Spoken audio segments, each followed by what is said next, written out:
नमस्कार मंडळी, पुन्हा एकदा आपल्या नवीन एका व्हिडिओमध्ये तुम्हा सगळ्यांचं खूप खूप मनापासून स्वागत करते। तर हो, तुम्ही थंबनेलला पाहिलं अगदी बरोबर आहे। आज आपण वटाण्यामध्ये कच्चा बटाटा घालून खूप मस्त अशी अप्रतिम रेसिपी तयार करतोय। रेसिपी बनवायला अतिशय सोपी आहे, झटपट होणारी आहे आणि चवीला म्हणाल तर अप्रतिम अशी आहे।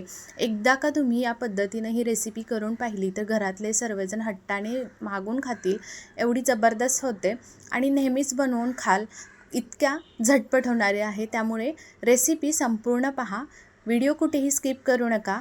आणि चला तर मग आता वेळ न करता रेसिपीला सुरुवात करूयात। सुरुवातीला इथे अर्धा कप इतके वटाणे घेतलेले आहेत। आता हे ओले वटाणेच आहेत बरं का। आता वटाणेसुद्धा मार्केटमध्ये खूप स्वस्त झालेले आहेत, त्यामुळे ही रेसिपी संडे स्पेशल सर्वांकडे व्हायलाच हवी। अर्धा कप इतके वटाणे घेतले, ते मिक्सरच्या भांड्यामध्ये घालून घेतले। आता पहा, इथे एक बटाटा घेतलेला आहे, वरचं साल काढून घेतलं बटाट्याचं आणि हा बटाटा आपल्याला बारीक तुकड्यांमध्ये कट करून घ्यायचा आहे। तर पाहू शकता इथे आपण अशा पद्धतीने हा बटाटा कट करून घेतलेला आहे। आता पहा, हा बटाटा आपल्याला मिक्सरच्या भांड्यामध्ये जे वटाणे घेतले होते त्याच्यामध्येच घालून घ्यायचा आहे। तर आता हा बटाटा आपण त्याच्यामध्ये घालून घेतोय। इथपर्यंत तुम्हाला थोडी जरी माझी रेसिपी आवडली तर व्हिडिओला प्लीज एक लाईक करा।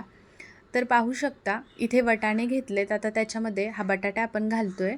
तर हा संपूर्ण बटाटा घालायचा आणि याच्यामध्ये काही अजून जिन्नस ॲड करायचे आहेत। त्याच्यामध्ये सुरुवातीला आपण भरपूर अशी हिरवीगार कोथिंबीर घालून घेतोय, सोबतच 2 चम्मच इतके मी दही घालून घेतलं आहे। आता तुमच्याकडे जरा जास्त आंबट असेल तर 1 चम्मच इतकं वापरू शकतात। त्याचसोबतच 1 चम्मच इतकं जिरे घालून घ्यायचं आणि त्याच्यानंतर त्याच्यामध्ये 2 ते 3 मिरच्या मी अशा बारीक तुकडे करून घालून घेतलेत। पहा, लगेचच आपल्याला याच्यामध्ये पाणी घालायचं आहे। पाणीसुद्धा पहा किती घालायचं मी तुम्हाला व्हिडिओमध्ये दाखवते आहे। तर इथे अर्धा कप इतकं पाणी घेतलेलं आहे। आता हे संपूर्ण पाणी वापरलं ना तरीही चालेल, तर इथे थोडं थोडं करून वापरलं तरीही चालेल तुमच्या अंदाजानुसार, पण इथे मी जितकं अर्धा कप घेतलं तितकं संपूर्ण पाणी इथे वापरलेलं आहे। आणि इथे छान असं बघा, अगदी स्मूथ असं हे पेस्ट याची बनवून घेतली आहे। आता हे व्हिडिओत दिसतंय या पद्धतीनंच आपल्याला इतकं छान असं बॅटर स्मूथ वाटून घ्यायचं आहे। आता जे वाटण आपण बनवून घेतलं हे बॅटर, तर एका मोठ्या भांड्यामध्ये काढून घ्यायचं।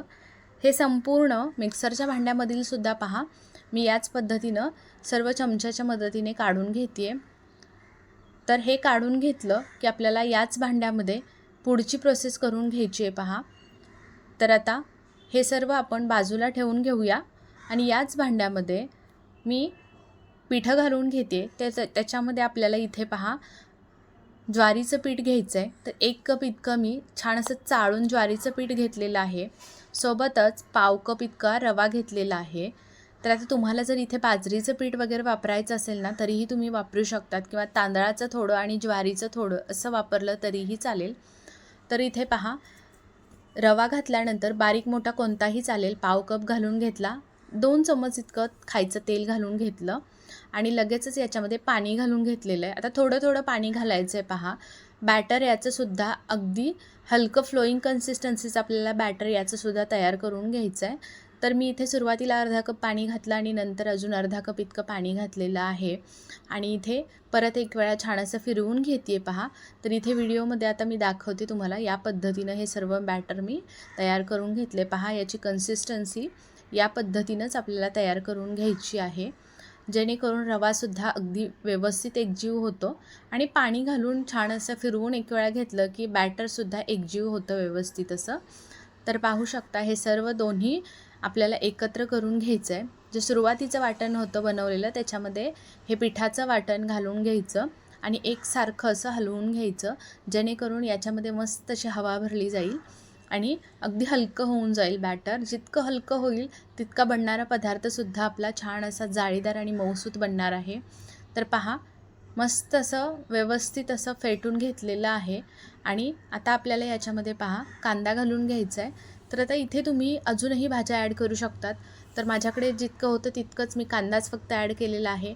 जर तुमच्याकडे गाजर असेल, बीट असेल तर ते सुद्धा तुम्ही याच्यामध्ये ना खिसून घालू शकता। जेणेकरून अजून छान पौष्टिक होईल आणि मुलंसुद्धा तितकीच आवडीनं खातात बरं का. अशा पद्धतीनं केलं की मुलांना माहीतसुद्धा पडत नाही त्याच्यामध्ये काय काय घातलं आहे. तर एक मध्यम आकाराचा बारीक चिरून कांदा घालून घेतला, कोथिंबीर घातली आणि नंतर चवीनुसार मीठ घालून घेतलं आहे. पहा, छान असं व्यवस्थित हे सर्व एकजीव करून घ्यायचं. आता पहा, याच्यामध्ये अजिबात कोणताही सोडा वगैरे, दही काहीही घालायची गरज नाही. सुरुवातीला आपण दही घातलं आहे तितकंसं पुरेसं आहे. छान असं बॅटरसुद्धा आपल्याला जास्त वेळ ठेवायची गरज नाही, रेस्टला ठेवायचं नाही आहे. लगेचच आपण याचे मस्त असे चिले बनवून घेतो आहे किंवा तुम्ही डोसासुद्धा म्हणू शकता. इथे पहा, तवा गरम करून घेतला आणि हा हनीकोमचा तवा आहे. आज मी इथे हे चिले बनवण्यासाठी हा तवा वापरते. बरेच वर्ष झाली आम्ही तवा वापरते आणि खरंच याची क्वालिटी ना खूप मस्त आहे. अजिबात तुम्ही याला तेल लावा अगर न लावा तरीसुद्धा याच्यावरती चिले बनवा, डोसे बनवा, काहीही तुम्ही बनवू शकता. खूप मस्त होतं. पहिल्या वेळी जरी बनवलं तरीही अजिबात तव्याला चिटकत नाही. किंवा मग जे आपल्याकडे चमचा वगैरे उलताण असतं त्याच्याने सुद्धा किंवा सुरीने सुद्धा याच्यावरती अजिबात स्क्रॅचेस वगैरे येत नाहीत. वर्षानुवर्ष हा तवा तुम्ही वापरू शकतात. एवढा मस्त आहे हा तवा. तर आता पहा, तेल लावून घेतलेलं होतं ब्रशने आपण. तुम्हाला घ्यायचं असेल ना तर मी कमेंटमध्ये तुम्ही विचारू शकतात किंवा मग मी तुम्हाला डिस्क्रिप्शनमध्ये याची लिंक देऊन ठेवते. तुम्ही तिथून घ्यायचं असेल तर ऑर्डर करू शकतात. तर पहा, नेहमी आपण चिले वगैरे डोसे कसे बनवतो ना, अगदी त्या पद्धतीनं मध्यम आचेवरती दोन्ही बाजूनी छान असे भाजून घ्यायचे. जाळी पहा काय सुरेख पडलेली आहे. आपण याच्यामध्ये सोडा, इनो बिलकुल काही वापरलेलं नाही, कारण लहान मुलं खातात ना, तर त्यामुळे आपण मुलांसाठी बनवतो आणि नेहमी आपण हेल्दी बनवत असतो. तर त्याच्यामध्ये परत आपण इनो सोडा घालणं म्हणजे ही खूप गोष्ट चुकीची आहे. मग हेल्दी बनवायचं आणि मग इनो सोडा घालायचं, त्याच्यापेक्षा न घालतासुद्धा पाहू शकता मस्त असे याच्यावरती ना हे चिले डोसे तयार होतात, मऊसूत तयार होतात, खायला अप्रतिम लागतात. तर हा सुरुवातीचा आपण काढून घेतला आहे. आता मी तुम्हाला तेल लावून दाखवलेला होता. आता मी हा दुसरा दाखवते. तो अजिबात याच्यावरती तेल वगैरे लावलेलं नाही, पाहू शकता. कोरडा प्लेन तवा आहे. तर याच्यावरती हे बॅटर एक पळी इतकं घालून घेते. जास्तच पसरवायचं नाही. तर इथे पहा, या पद्धतीनं हलक्या हाताने पसरवून घेतलेलं आहे मी आणि अगदी छान अशी जाळी पडते. मध्यम आचेवरतीच आपल्याला हे दोन्ही बाजूनी शेकून घ्यायचे पहा. तर छान जाळी पडायला लागली, वरचं आवरण थोडंसं सुकायला लागलं की मग आपल्याला उलटण्याच्या मदतीने पहा सर्व कडा सोडवून घ्यायचे आहेत. अगदी सहज कडासुद्धा सुटल्या जातात. साईडनं पहा व्यवस्थित असं वरती आहे म्हणजे उचलला जातो चिला. तर लगेच आपल्याला या पद्धतीनं छान असा पलटी करून घ्यायचं आहे. आणि जर तुम्हाला खरपूस हवा असेल ना तर तुम्ही थोडं जास्त वेळ शेकू शकता, जेणेकरून छान असा क्रंची तुम्हाला जसा हवा तसा तुम्ही बनवून खाऊ शकता. तर बऱ्यापैकी मुलांना क्रंचीपेक्षा मऊ पण आवडतं. मुलांना टिफिनमध्ये वगैरे द्यायचं आहे आपल्याला, झटपट बनवायचं, तर त्यावेळी तुम्ही ही रेसिपी नक्की ट्राय करू शकता. आता या ठिकाणी तुम्हाला मी सांगितलं ज्वारीच्या पिठाऐवजी तुम्ही इतर कोणतीही पिठं वापरू शकतात. तर सेम असंच होणार आहे, कारण आपण याच्यामध्ये रवा वापरलेला आहे. त्याच्यामुळे अजिबात कुठेही तव्याला चिटकत नाही किंवा मग अजिबात काही प्रॉब्लेम होत नाही. छान अगदी होतात, पाहू शकतात. मस्त जाळी सुटली आहे आणि अगदी झटपट होणारा हा पदार्थ आहे. त्यामुळे तुम्हीसुद्धा नक्की बनवा. मुलांच्या टिफिनसाठी असेल किंवा हिवाळ्यामध्ये आता भरपूर मठार स्वस्त आहेत, तर नक्कीच हा पदार्थ तुमच्या घरी व्हायलाच हवा. खूप भन्नाट चवीचा लागतो.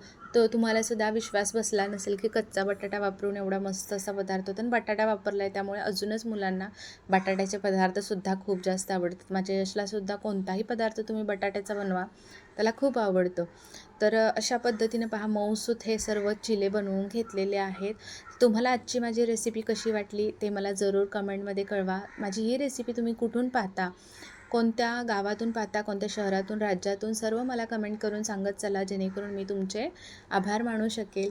आणि आपले व्हिडिओ अगदी साध्या सोप्या पद्धतीने मी सांगत असते, बनवत असते रेसिपी. त्यामुळे नक्की व्हिडिओ आवडला तर व्हिडिओला एक लाईक आणि आपल्या चॅनलला मात्र सबस्क्राईब करून त्याच्यापुढील बेल आयकॉन प्रेस करा. आपली ही रेसिपी जास्तीत जास्त शेअर करा तुमच्या मित्रमैत्रिणी परिवारांमध्ये. आशा करते तुम्हाला माझी आजची ही रेसिपी आवडली असेल. तर चला, उद्या पुन्हा भेटूयात अशाच एका छान आणि जबरदस्त रेसिपीसोबत. तोपर्यंत बाय बाय.